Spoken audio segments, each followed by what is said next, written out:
Welcome, everyone. It's Friday. Happy Friday, everyone. Thank you for joining us. Thank you for tuning in. My name's Anita Castellar. I am the fangirl behind FanGirl Consulting and Brand Management.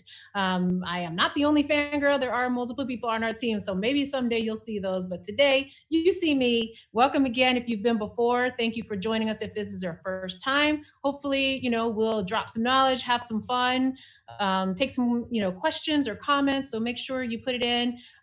Again, Anita Castellar, that's me, Fangirl Friday. But then I want to bring in now the conversation with my good friend David Bonner, toy Hey, designer, how you doing? toy designer extraordinaire. How are you? Good, good. How you guys doing? It's good to see you. It's good to see you We too, used to share especially. offices right across from each other.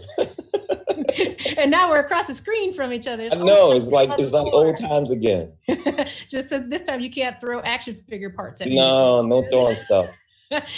So a little bit of history of us, right? Where we used to work at Hasbro together. I was on the Star Wars team, you were on the Marvel team, and you're a toy designer. I was a marketer, so I wouldn't be trusted with the samples because they say don't trust the marketers with the samples. But we had some good times, and Oh, we you stayed had in touch all the throughout the years. samples. Ooh, I mean everything, everything. And I was sitting there just like drooling. Your figures were crazy. How many Yeah. figures did you have in that office of yours? Oh man, it must have been like thousands. And also like the vehicles and stuff, the fighters, the TIE fighters and all that hanging from the ceiling. But Hmm. everyone's environment was unique. Everyone decorated it, reflecting their personality and stuff like that. And that's the Yeah. cool thing about Your working at personality is a hoarder. I think low key we all are have that type of personality. We're all a kind of like hoarders. I mean, Yeah. yeah, I had They just to. call us collectors. Yeah, yeah, because we organize them a certain way, but most times we don't. But you're right though. A lot of the offices were decked out with our personalities and kind of how we liked, whatever we liked, Yeah, fandoms or what we were working on. yeah. And it also helped too, like if you had like a little brain lock or something like that, or writer's block, or just couldn't think and you walk into someone else's area and then you just get a whole new experience. Like that's why I always love, talking about movies and seeing what you were working on, or we were, seeing Daryl DePriest, what was going on in his office, or Yeah. Dwight Starr, what was going on, or the conference tables when people having little meetings, you overhear what's going Playing on. Magic the Gathering. Yeah, yeah. So all that stuff, that looseness and helps drive creativity, because you Hmm. just can't, create or work in these scheduled block times, It's true. And as It's a toy designer, you are always seeking out creativity and I'm sure inspiration. I want to talk about a little bit about that. I want to take you back to your childhood, which from the looks of you is probably like yesterday because you don't age. I got a little So break. I keep this just to show that I'm actually an adult. that you don't get carded when you go buy alcohol. Yeah, all So that. I still get carded though. so tell us a little bit about yourself, your background, your history, how you became, the Dave Honor that we know today. Take us back. Take us back. Yeah, well, I was born and raised in Atlantic City, New Jersey, and on the weekends, I would go to my grandmother's house, which is like 6, 7 miles away in Pleasantville, New Jersey. And Mhm. then eventually, we wound up. My mom bought that house, and we moved over there. And when I became a teenager, and that's where I grew up, and went to high school and everything in Pleasantville, New Jersey. So shout out to Pleasantville Greyhounds. But yeah, growing up in Atlantic City, and when I grew up, it was where I grew up with was I didn't know it was actually the projects. It was just a row homes with tons of Yeah. families in them. That's what I Yeah. just thought it was. It really didn't have that, or I wasn't aware of the idea of what a project really was, or the ghetto. It was just It's just your neighborhood. that was your neighborhood, Right. and it was all different. Classes of people in that neighborhood as well. But since it was the casino industry, there was, a lot of money that was flowing through. And my mom worked in the casino. She was a nurse, and then she worked in the casino and moved up pretty quickly, was a dealer and became a pit boss and everything. So, with that, there was always like means. Like I had an allowance, and I had good Christmases and birthdays and stuff. But she never let me know that we had these type of means. Like it would be like, you got to write a list for Christmas. Times were tough. You got to write down like 5 things that you want. Or, so I had to really think what I really, really wanted. So I write down like 3, and just to show I was a good kid in hopes that I would get 6. But then it was I think that's changed about you. But then it was like, I would come downstairs and the living room was just packed with toys. My mom loved toys and comic books and stuff. So, really that stuff was just always around. My mom is the main reason why, not only that I exist, but why I do what I do, why I think what I think, because she always just had this environment. It was only me, I'm the only child. So it was just this environment where I was always at play or always doing something creative. And that was her thing too. Like, she was always doing something, whether it was pottery or sewing or painting or model making, whatever it was, she did it, Wow, that's cool. And so like, because she was like that, it just was second nature, for me to experience that and just to do it. But comic books was my love, and she was really big into Norse mythology. And when I got old enough to discover encyclopedias, I looked in there and, Norse mythology was in there, and Asgard and Thor, and Superman wasn't in there, or Spider-Man wasn't in there, but Thor was, and automatically that thrusted him to be my favorite superhero, because in my mind, he was real. It was a real history connected to this character. And then, and that was just really it. Like you and every other, person in our field, we were just inundated with the 80s. The 80s the 70s and 80s was just pressed upon us, and with movies and cartoons and comic books and toys and I really feel like it was a golden age, just everything was really cool and experimental and new, and it was. Yeah. Which in a way, and we'll talk about it, but it kind of reminds me of what's going on today. But it was like we didn't have a lot of choices. We didn't have a lot of TV choices. We didn't, it's kind of like how social media and content is all over. It kind of reminds me of how you had public access TV and UHF channels back in the day, where you had these weird like TV shows or these programming that will only end up in local areas, but like Captain Kangaroo. Yeah, stuff like that. And that was a Philly thing. Like people didn't know about Captain. Yeah, right. Romper Room, which was a New York thing, and so these. Because the choices were so limited, we just got what we got. But then it was like, after that programming had ended, it was like you had the rest of the day. So on the weekends, like after 12, you might have watched like karate movies or whatever, but you went outside. That was me. I was the monster film movies and the kung fu films. The kung fu films, and then you will go out and actually reenact the kung fu film or the monster movie or whatever you saw. And then like I would come home, then later on that evening watch like Solid Gold, and, and then watch the movies that were coming on later that night, like the CBS special and all that other stuff. Movie of the week. That was Sunday nights. The movie of the week. It was just how our days were constructed, or our time frames were constructed in these 80s eras, and these time blocks that were just like all over, and we were just there, we were it really says something about the power of marketing, the power of product, when the power of creativity. How it can go either way, good or bad, because it was Fonzie jumping that shark was bad.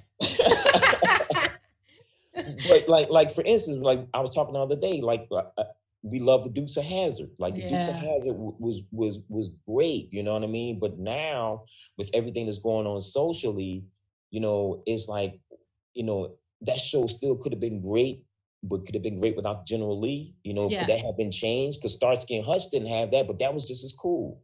Yeah, You it know, really was. so it was like some things, a lot of things were created without forethought, without, the political correctness, or, and sometimes that end result resulted in things that were either good or bad, but we just took it in either way. Right. We really didn't have a lot of filters because that was just kind of how our society was. Right, right. So how did that feed into like later in life, your career pathing and what you chose to do later on? Well, since back in the day there was no internet, after I went to the Art Institute of Philadelphia, and before the Art Institute of Philadelphia, I had to deal with my guidance counselor, like in high school, to figure out what it is I wanted to do in school. And my guidance counselor had no clue. Like I told him I wanted to draw comic books for a living, and he didn't know anything about that, and toys at the time wasn't even a thing. It wasn't even it wasn't even an idea. As It far was as like a career path, right? right, as far as a career path. I just wanted to draw comic books. So because of this lack of knowledge, and because of that lack of knowledge, there's a lack of understanding.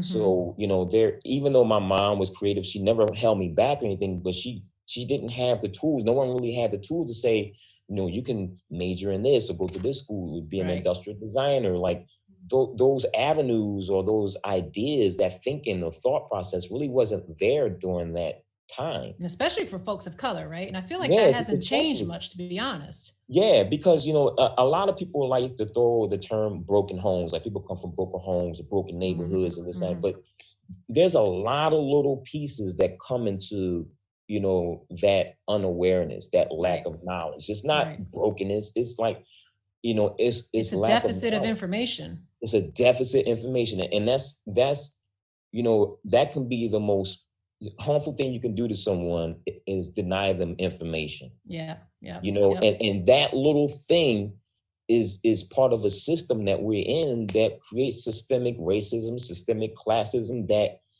withholding of information. Right. So because of this, and my guidance counselor was white in a predominantly Black school. Now, if whether he had his own, grievances or his own, ideas about moving people forward, I can't say yay or nay, but he had what he had, which was a limited knowledge base. Exactly. So I was watching TV, and the commercial for the Art Institute of Philadelphia came on, and I was like, that's where I want to go, because that was the only thing that I knew that could it had art in it. And that was like the beacon. That was the only thing that I could hold on to. So I went to the artist, I told my mom about it, and told my family about it. And we had a really big discussion about it. And eventually my aunt from California, Aunt Coop, Aunt Loopy, who was dead, she was like, hey, let him go to art school. Let him major in advertising and graphic design. Let him major in advertising so he can fall back on something. Isn't that something how we all have that fallback plan? The fallback plan. Instead of just going to do it. It has to, and a lot of that is based on fear, because we don't know. We just don't have that knowledge base. So I went to the Art Institute of Philadelphia, majored in graphic arts, advertising design. And that was very difficult. Because I went from all my life up until that point, I went to predominantly Black schools. Now I'm in a predominantly white school. Right. And that's a mind shift. It's a total mind shift. And that was one of the things that I had to learn within my career as being a creative, is that you could be thrown for a serious loop mentally, and there's nothing you can do about it but push through. You know what I mean? It's like when you're thrust into an environment like that, something can happen to you in the workplace or outside of the workplace, and no one can really understand what it is that you're carrying. And you gotta now you gotta take that in the workplace and deal with a whole bunch of people who don't look like you, who don't understand you, but you gotta work within that. Right. And as a creative person, that is very difficult mentally to navigate through. So you have to put these blinders on. You have to navigate, you have to block things out in order to move forward. You just have to. And I think that with that, sometimes creators are viewed as being difficult or moody or whatever, but it's like, we're already emotional. Emotions are what's stirring us up and what's getting us going, was pumping that energy. When Right. that emotion is corrupted by outside forces, man, it's like, wow, man, I gotta do Yeah. something, but I don't have the luxury to sit and try to figure it out. I gotta Yeah. go, I'm especially when supposed to you're be in the court. productive today, right? Like I'm Right, supposed you to gotta put go. something out. Yeah. Right. So let me back up. So I went to the Art Institute of Philadelphia, and actually when I was 19, I had faced a situation where I almost went to jail, Wow. for 10 years, Wow. and for something I really didn't commit. And then that was another thing that almost derailed my career. Wow. So it was like I'm going to school and my mom was like, well, we fighting this. First she was like, I'm sending you to Canada, you're getting out this country. Mm. But then she was like, we're gonna fight this. She was like, you're not gonna go to jail. But while all this was going on, I was also going to school too, and it was like I'm living this duality of self. Right. I'm trying to be this creative and I'm trying to navigate and get this paper, this degree, while all this other stuff is going on. Mm-hmm. And I and, Mm-hmm. and um I can't really share with my peers what's going on because it's too wild. And I Well, don't your want peers in the school were also not something that they would be able to relate to that they wouldn't be situation, able to right? relate to that. They would So, not be able to relate to that. mm-hmm. Even though it was in Philly, in the heart of Philly, and in Philadelphia is Yeah. predominantly minority, but Yeah. a lot of people that went to the Art Institute of Philadelphia were Are not from. not. They weren't from there. Mm-hmm. They Mm-hmm. came from their parents paid for their courses on their credit card. Yeah. I had student loans, so it Yeah. was a different journey. Right. It was a different journey altogether. So because that was going on, you know, when I graduated, I was like, all that legal stuff was over. I was like, now I just want to just get out here and go. Right. Yeah. So like I really didn't like my school, my college years is such a blur because Mm. of everything that was going on. I just was like, I gotta move. I can't stop because if I stop, I'm going to go down. Right. So what happened after I graduated, like literally that week after I graduated, there was an ad in the newspaper, in my local newspaper, the Atlantic City Press, and it was an ad for Spencer Gifts. The Spencer Gifts is a chain, is a retail mall chain that's all over the malls in America Yeah. and parts of the world and everything. But their home base, their headquarters is in Egg Harbor Township, New Jersey, which is Mm-hmm. right outside of my hometown. So I saw that, and I took everything that was in my portfolio and threw it out. My school portfolio, I threw it out because I wasn't getting any, You feedback weren't from getting my. hits or anything from that. No, that wasn't happening. So I took everything in my portfolio and threw it out, geared it towards everything that I felt Spencer's was about: the fantasy, the black light, the Star Trek, the everything. And Mm-hmm. I walked in there with a suit that was 3 times too big, No. and And you were the skinniest thing anyway. skinniest thing ever. And what I found out was, that Spencer's had always got their product from vendors. So what they wanted to do was create their own product development department. Okay. So this was a whole new This is on the department. new edge, right? It was a new edge, with a whole new thing, and they only had one person that was the art director, and he was about to hire his designer.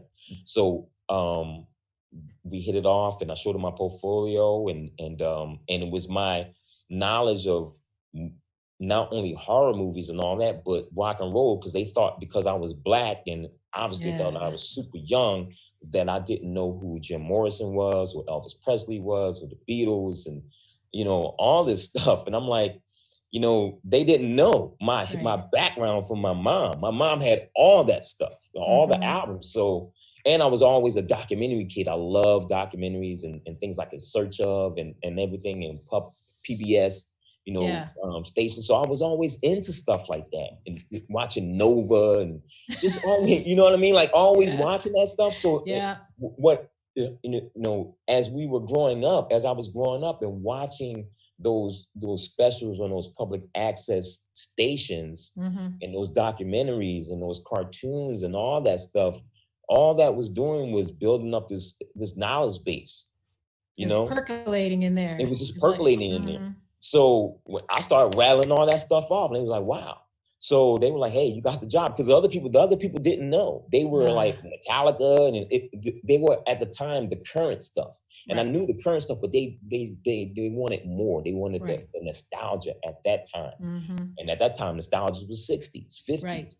You know, so I got the job, and the first thing I'm doing is like, you know, Elvis Presley clocks and all this rock and roll stuff. And I'm telling you, that was like some fun stuff, because it was just like you said, I was just percolating everything that was out there, you know, horror movies, Friday the 13th and Halloween. And but that's what creativity take. Like, you need all this input of stuff, you know. It doesn't matter what it is, you're absorbing it all, you know, and somewhere in the back of your mind, it just like, it's like this Rolodex of stuff, you know, just kind of keeps going in there and going there and going there. And all of a sudden one day you need it. You know, one day just pull it right back out from me. It's like, I got what you need today. So, you know, kids are sponges. Kids sponge, and they soak things up, you know, and the good and the bad.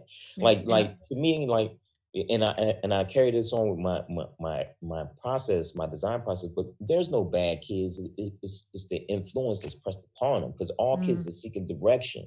You know, so it's like when I hear like kids don't want this or kids don't want that, I'm like, you know, that's bull to me. You know, you got to get them at the right time, at the right age, with the right, you know, look and all that stuff. And when you got them, they're good. Because look at us. We kept Star Wars alive all this time.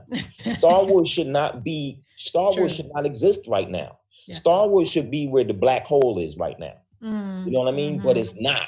And the reason being, because it not only did it hit the people, the adults, and created this whole fervor, but the kids, us, it stayed with us. And like you said, in the back of our brain, and it was percolating. And then when we became adults and got in positions where we can create, we did when we were the decision makers, that's when it came out. So you got your Spencer job, and then that's going along for a while. And then tell us about the next part of that journey. Well, it's funny. A guy named Digger Mesh, and I owe this all to Digger. You know, shout out to Digger. Digger's my brother.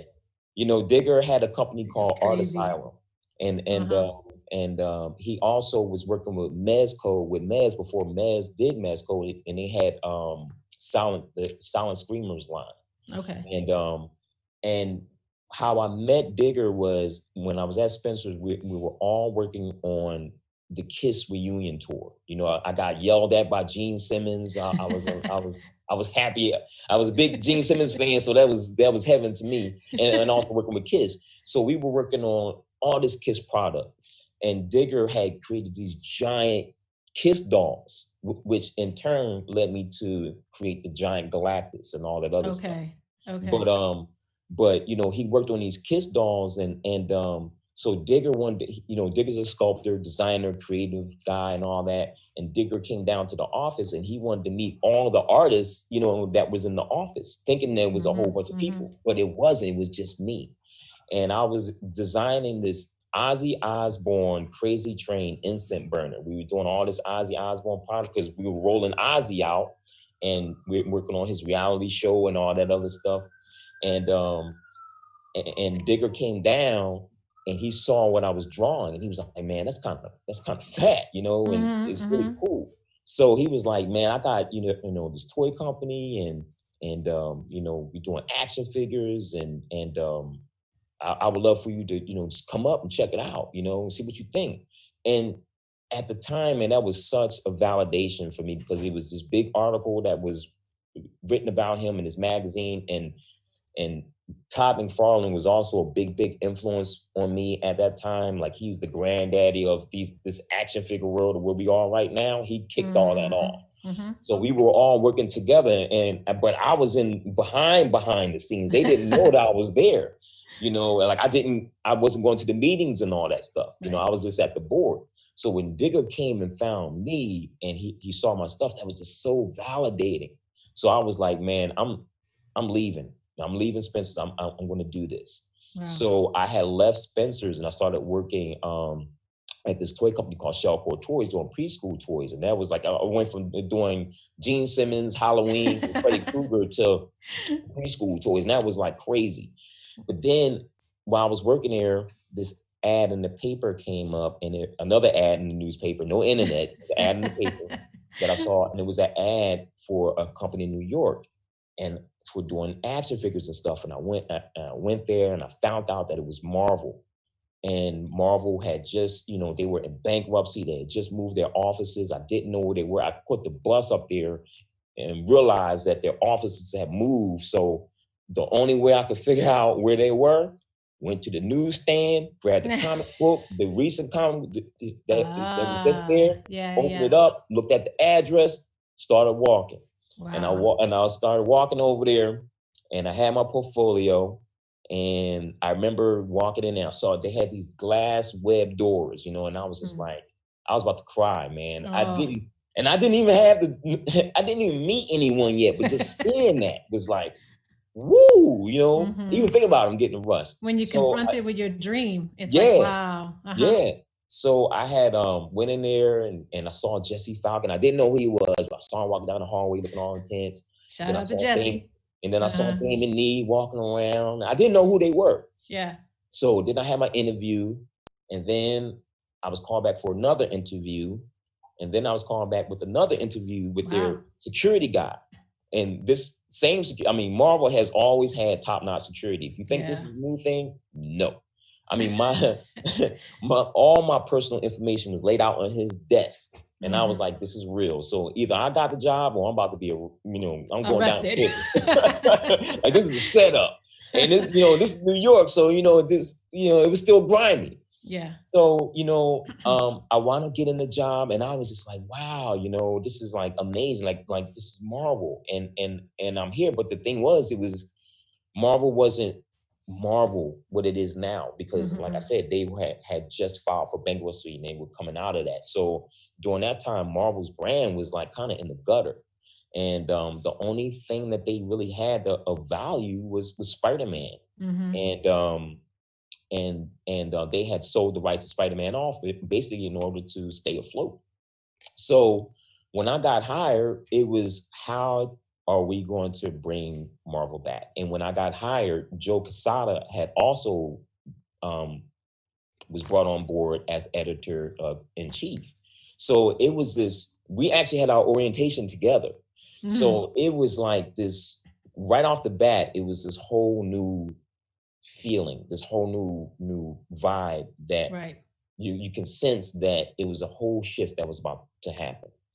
And so we were working on like Blade and X-Men, X-Men 2, and the new Spider-Man movie, and we also had the Lord of the Rings license, and we were working on some old like Resident Evil stuff. And it was like Toy Biz. When I walked in there, and it was like a studio. It was like their studio looked like the Wolf of Wall Street. Like if you ever saw that movie Wolf of Wall Street, all the guys in the office, it was kind of like that, but it was a little bit smaller. And it was just this amazing crew. It was eclectic.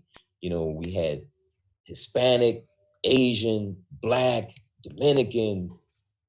It was Irish. We had everybody there, and Joanne McLaughlin was our boss. You know what I mean? So, we wow, she really is tough, because at that time period, if you're the boss and it was all these men, right? Like, that's hard. First of all, me being a woman in toy industry, I know what that means. So at that time, that was hard to be the boss of all those men. Yes, and she, that position wasn't granted to her. She worked her way up, so it was, we had everybody in there. Sam Hatmaker that was on Lego Masters, he was there. So, we had a very diverse crew. It's like a petri dish of talent and information and knowledge. And and it was just, but it was reflective of New York. Right. You know what I'm saying? And like Dave Cortez, the sculptor extraordinaire, Phil Ramirez, sculptor extraordinaire. I had my first experience of dealing with top-notch sculptors and everything was like dealing with Dave Cortez. This dude sculpted Nas's I Am cover, that of Nas as the Pharaoh. Like, Dave sculpted that image. So I'm like, and all these cats in this office look like everyone that I grew up with. all the people that I went to school with, you know. So and when I think of conventions and everything, like I look at the crowd of people and see all like the eclectic mix. That's what Toy Biz looked like to me. Right. And we just did it. You know, we just did whatever. And Joanne was tough, but she also gave us this freedom. And that's what you can do for anybody, not just a designer or creative or a marketer or engineer or copywriter. When you let them excel, let them do what they do, take the reins off. Yeah. You know, you run block for them. You don't micromanage them. Yeah, exactly. Like block and cover for them. You know, but don't, because when you micromanage, like this is what you want to do. Yeah. Like, you know, I work with guys like you don't want to be a director, you want to be a designer. So this is what you really want to do, because you're too heavy-handed right now, and you're stifling the creativity. You're stifling where we can go. Right. And Joanne fostered talent, and if anything, that's what I got out of that, is really getting out of the way and let the creators create. You know, let the writers write. Let the people do what they do, because the love is already there. She could see it. She could look out there, because Joanne wasn't the most, like, we had to teach her about Marvel, like the characters and all that, but she knew how to work it. Like she knew business. She knew how to maneuver. But when it came to the characters and all that, and the storylines and the intricacies, she didn't. She was like a student. Right. And that too made it cool, because she wasn't fighting it. You know, she was like, teach me so then I can go to bat for you guys. Right. You know, and so like the talent was there, and we just needed somebody to drive it, you know, to steer it. And to be there while, you know, Marvel Legends was being created, when Spider-Man Classics was being created, and all this stuff that now people hold in such high regard, or like the standard to doing certain things, man, it's like amazing to me, because back then it was really about discovery, the journey of discovery, and having fun being on that journey. How does that feel now when you see people picking up stuff that you created, and you know, and then you're like, man, I worked on that, and then like all the rush of memories, and all. In fact, let me do something for you here. Okay. So we're going to talk about, you want to talk about rush of memories, and let's see if the camera. What is that? Oh no, it's not coming out. I kind of know what it is though. I gotta figure it out. Know what that is. I gotta figure out this camera and this background. So you keep talking. I'm gonna bring it out. Is that Galactus, or was that the center? Yeah, it was Galactus. It was Galactus. You know, it's funny. You know, one of the reasons why I'm still in awe of everything is because I always approach this as a fan. You know, like Marvel creators were the guys that they were like my rock star. There it is. So I mean,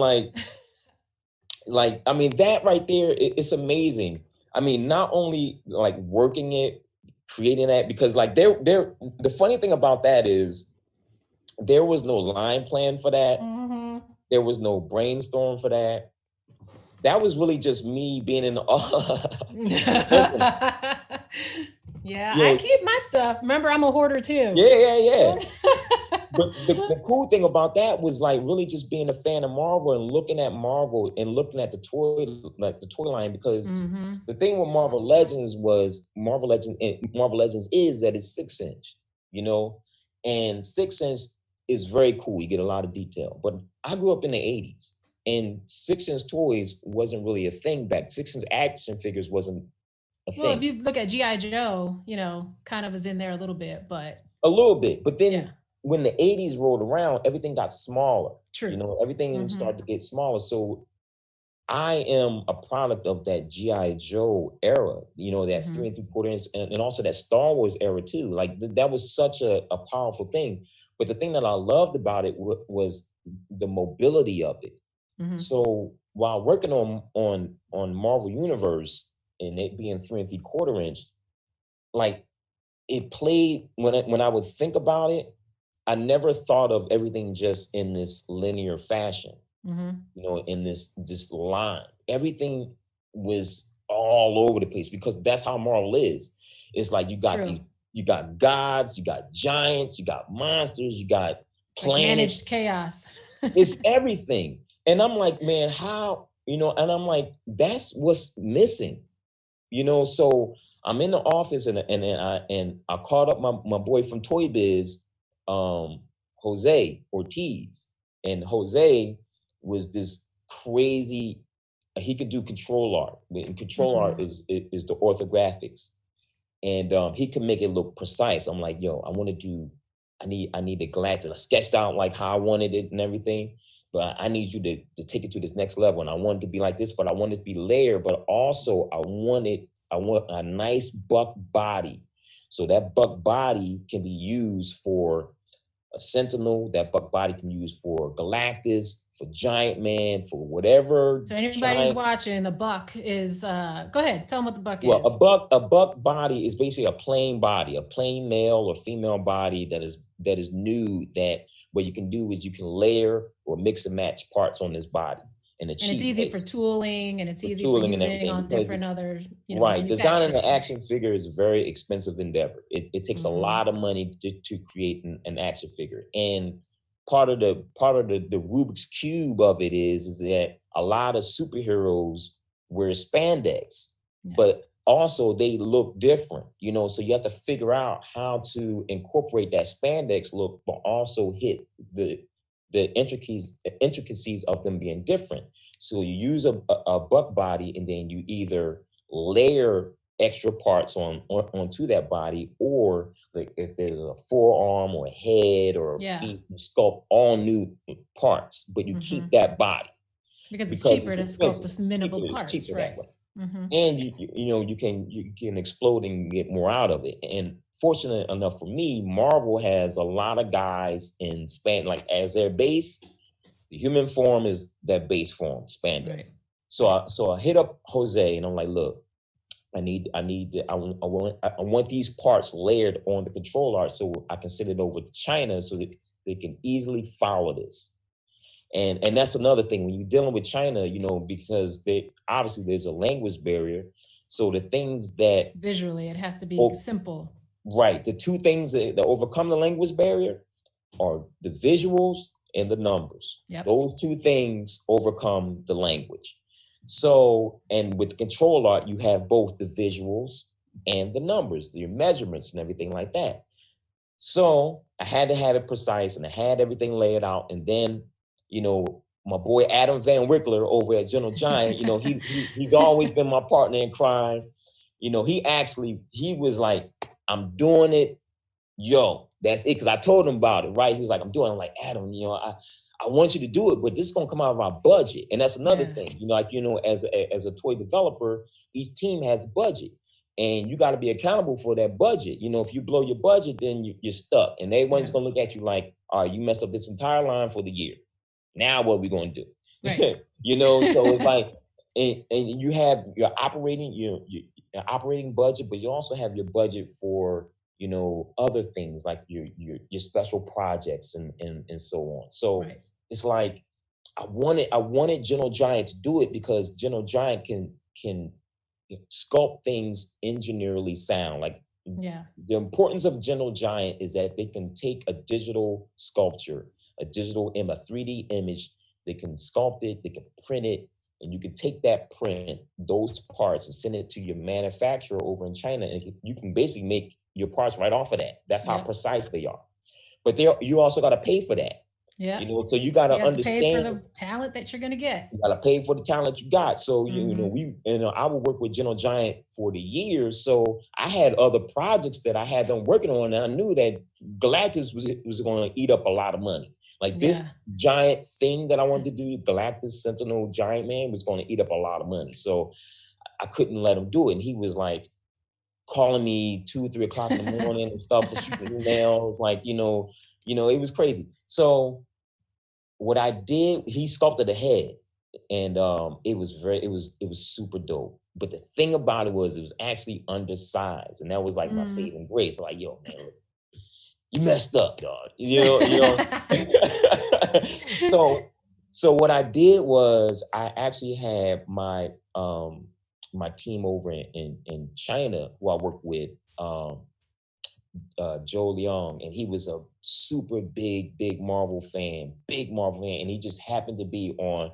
He was my design counterpart over in Hong Kong, and he was close with the engineers over in Hong Kong, which you find out really doesn't happen a lot. Like the designers and engineers, they really don't communicate with each other, and they can be in the same room. So like there's a lot of communication that goes on in the toy industry that people really don't understand. I feel like we need to have another show just on the intricacies of toy design, you know? Oh yeah, because that Galactus, people just saw it at Comic-Con because it was a Comic-Con exclusive, and they're like, right. oh my God, it's so amazing, and I just want to buy it, right? But they don't know what they all don't know goes into like it. Hasbro had no plan for that. No one had a plan for that. Yeah. And I just did it and showed it, and they were like, you know, they looked at it, but then they were like, we gotta show this to Marvel. So Jesse was coming up, and you know, the Hasbro Marvel relationship was always a work in progress. It was very rocky in the beginning because it was just a culture shift. You know, people didn't understand each other. So, and also too, you know, there was a period in time where, you know, Marvel was still making their own toys, and they came out with Marvel Legendary toys while we were also doing Marvel Legends. Yeah. It was can't compete with your licensee. It was very touchy. It was a very touchy time period, right? Yeah. So, you know, and everything was being viewed, you know, the fans weren't on board with Marvel Legends. Fans weren't on board with Marvel Universe. It was a lot of vitriol that was going on at the time. It was very difficult producing Marvel and being a Marvel fan. It was very difficult. Right. So I knew Jesse was coming up, and I know Jesse loves the odd. He loves oddities. You know, that's his thing.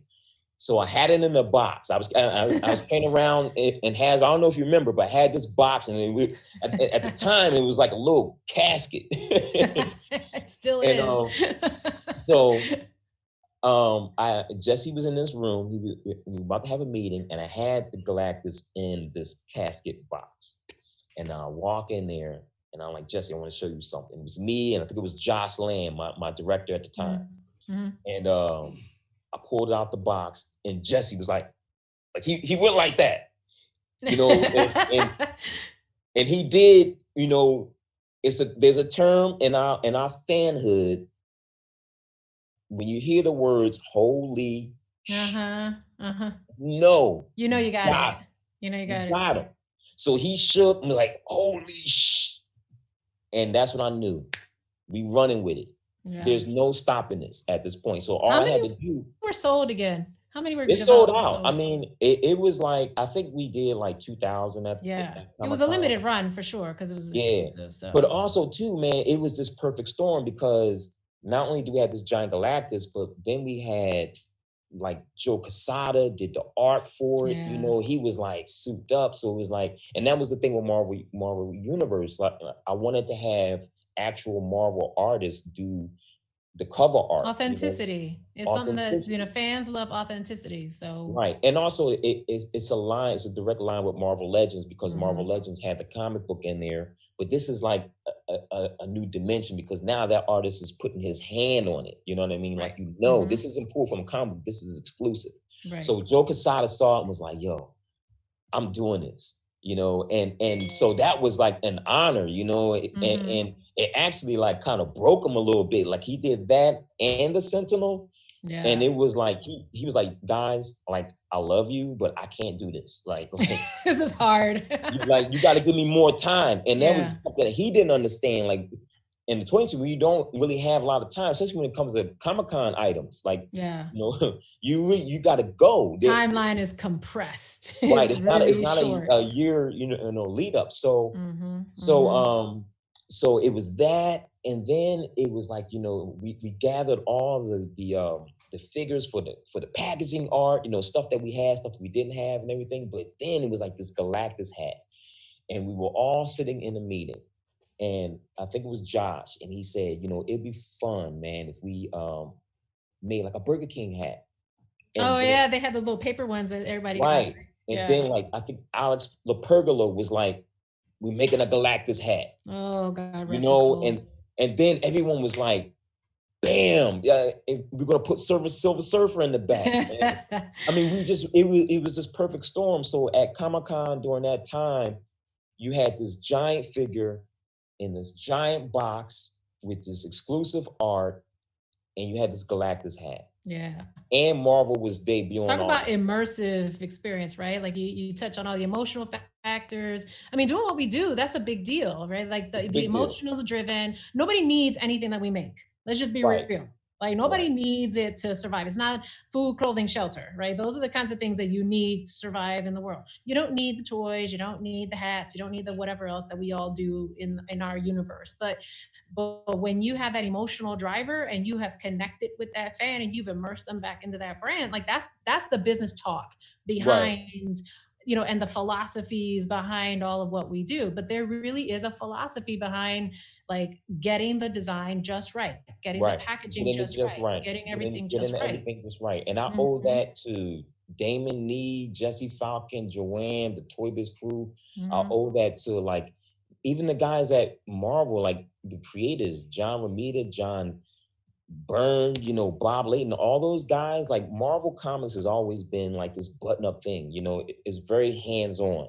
You got a penciler, an inker, a colorist, a writer. They're all doing this individual thing. Everyone has a purpose. And the toy industry is the same thing. You got your marketer, your copywriter, so that was my thing. Like, I hated the division that was always, and that's another thing, it's the divide between marketing and design and anyone else. I hate that because if we love the brand, we love the brand. So with that love, let's hear the idea. Let's pull in the copywriter. Let's pull in the designer, the marketer. Let's get the packaging dude. Let's get the sample guy. Let's get the painter in here. So now you're a free agent. You can do all those things that you want. Right. And that was my thing. I was like, man, if we all love Marvel, why are we just in here with designers and marketers? Yep. Why so you've been able to talk about all that. You've been able to like be on Toys That Made Us, right? You're now working on some new stuff, right? Tell us a little bit about that as we get short on time. So I know. I started rambling. No, but I mean, I want to have you back. So we're gonna have to talk about some other things too, because we want to talk about career paths. We want to talk about toy design, but tell us a little bit about what you're doing right now. So right now, what I'm doing, I'm no longer at Mattel due to COVID-19. There was layoffs and everything, but now it's like it's different. Everyone is kind of like in the same boat. So now, having this awareness and background and experiences, everything is like, how do I put this into good use? So now I'm more focused on like the content end of things. I'm working on producing a podcast right now. It's going to be series and everything. So we're loading up on our series, on our episodes now. You mentioned the Toys That Made Us. We're working with the group that made that. And also I have another documentary that's coming out that I can't talk about, but it's going to be coming out on a major platform. It's going to be very cool. And so I think like now my role is to be able to navigate and guide, and that's what I want to do now, like add on the new dimension of toys, really explore that. It's kind of like being the Voyager probe, like we're out there in these deep depths of space. When we look back, it's like, you've been at Disney and Lucas and Hasbro, and it's like you look back and it's scary, but when you look forward, it's like there's a lot out there to explore. There's still a lot more for us to do. A lot more to do, and a lot to influence. And now, like, our generation is very unique. We come from everything that once was and everything that could be. We come from no TV and black and white TV and things like that to like, for crazy high definition stuff, you know what I mean? And types of programming and things like no invention and crazy invention. Like we are straddled right in the middle of that, We witness people going to the moon for the first time ever, to the space shuttle being destroyed, like into this new space race. So we've experienced a lot, and we have a lot to pull from and to give back.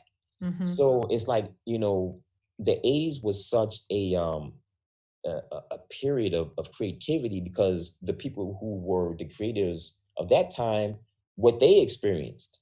So Right. now we have these experiences, we have this power, we have this knowledge, but we're also at the point now that our generation, we're the leaders now. Mm-hmm. We're the managers, the directors, the VPs. We're the ones now. So now we gotta really push through and create these new IPs. Right. What's new? I love the fact that, I can go and, get like, brown costume Wolverine, but, and Mayfex and all these other, companies and stuff, but I want something new. I want the new character. Mm-hmm. There's a lot of 80s out there right now. Yeah. And it really Because goes, retro nostalgia. yeah, and it Yeah. really goes to show you how impactful those creators were. Right. We're just as creative.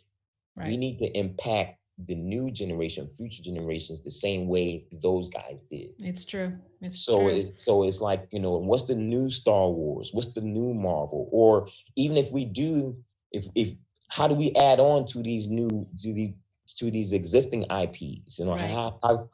How can we expand it to the new dimension? So that's very, that's very, curious for me. Yeah. So you're out there exploring new Explore, frontiers. yeah. So Yeah. it's something that is unique But still and drawing on your experiences, just yes, still drawing on that knowledge base and putting it to good use and putting it in use in a different direction. yeah. So, yeah. But also Well, too, like I'm also working, working alongside, we got some toy things happening, got some things on the table that is really cool, working alongside like people with Adam Van Wickler, helping on his Mortal Ruin line, which is very fun. mm-hmm. But also we got some a friend of mine who is a old school classic rapper, hit me up with the opportunity to do something. So it could be very, very fun, very, very unique. So I'm working on that, and so I have some things on the table. That's So I very feel fun. like there's 3 different new live stream episodes that we can have together. One, we should have your mom, no, because I've heard so much about her. And number 2, we should have something about we didn't even talk about diversity and culture and the fact that like we're a couple of brown folks working in the toy industry and licensing industry, and what does that mean, and how can we bring up the young folks behind us and show them those career paths. So that's a whole nother thing, and then the toy design piece of it, right? So we should, talk about that too. So I think we're going to have you back. Of course, we Yeah. always talk no matter what offline, but again, Thank you want so to much thank for having you. me. Thank you so much Yeah. for having me. This was super fun, and like, I one of the reasons why we clicked, and not only because like we're East Coast homies and all that, but Yeah. you will really remind me of my mom. Like, like you I'm gonna really take do. that as a compliment. I mean, because had other opportunities been there, my mom probably would have chose a different life altogether. And Absolutely. the fact that you find the fun in it, you find the livelihood in it, but also you teach, you reach back, and like you do it for your kids, you do it for other kids, you do it for adults. So like that's something that is that I see in you that is very much in my mom. Well, I appreciate that. I really And do, and I we enjoy we need it. more parents like that. We Well, need more parents like that. that's kind of why I'm also doing it. And that's kind of why I also, we got to teach these kids that, yeah, you want to do some criminal justice or whatever, go out there and get a trademark and IP legal degree and work at a Exactly. video game, company. And Right. then we can talk about legal justice then, right? Yeah. So like, Basically, every job that's out there in society you can have in the toy world or the hmm, creative world in general. yep, There's yep. a lot out there. Let's There's let's talk about that some more in the future. Let's bring that up. Let's have some more friends, that look like us and are doing a wide variety of things. But again, thank you again for coming on. Thank you again for, chopping it up with me. It was great to hear. Thank Some of the you stuff for I knew, some of it I didn't know. So I learned some things in there, which is really good. And then, again, if you've tuned in for the first time, thank you for tuning in for the first time and sharing your time with us. And hopefully you'll come back next week or in the week after and learn something else new, or give us some inspiration as well. Don't forget to find us on YouTube. We do Fangirl Friday Live on YouTube. This video will be up. Last week's video is up there, and a few more. So, again, if you've returned, thank you again for returning. It's your first day. Thanks for showing up. Dave Bonner, toy designer extraordinaire. I'm Anita Castellar, Fangirl Friday Live. And hopefully we'll see you next week. Thanks again, everybody. Bye. Bye.